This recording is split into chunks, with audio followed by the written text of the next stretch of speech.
Genius here. I'm back on the in casting, and this is the old bearing, and this is the new bearing.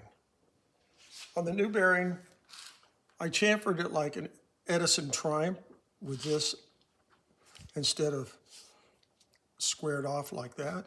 And then I chamfered the edge. Why did I chamfer the edge?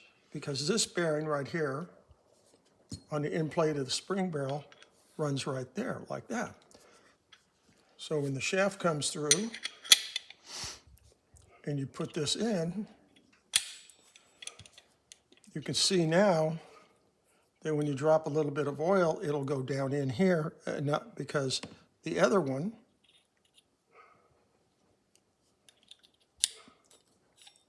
is running flat on it. See how that's closed off?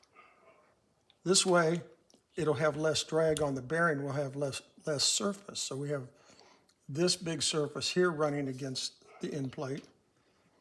And then after chamfering, I have less surface, but I have enough material that when it runs on this, I won't have it dragging. So we reduced the size to help it spin better. And I used an oilized bronze bushing. The other thing is, this pops in here like that, and it wiggles back and forth. Now, on these castings, they only have about, when you tighten it up, it's only about 1/1000th that pushes in, maybe 2/1000ths, and that is. So if this thing's bigger and you tighten it up, it can break. And guess what happened to me? It broke. So I had to spend an hour fixing this one. I had to call the customer and tell them, hey, look. And they go, oh, Brett, just fix it.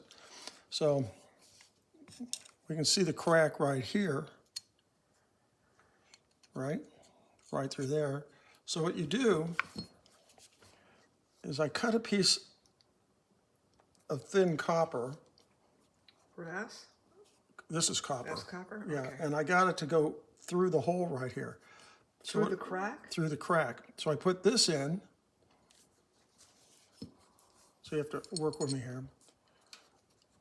I put this in, and then I screwed it together because this end piece was broken off, and I lined everything.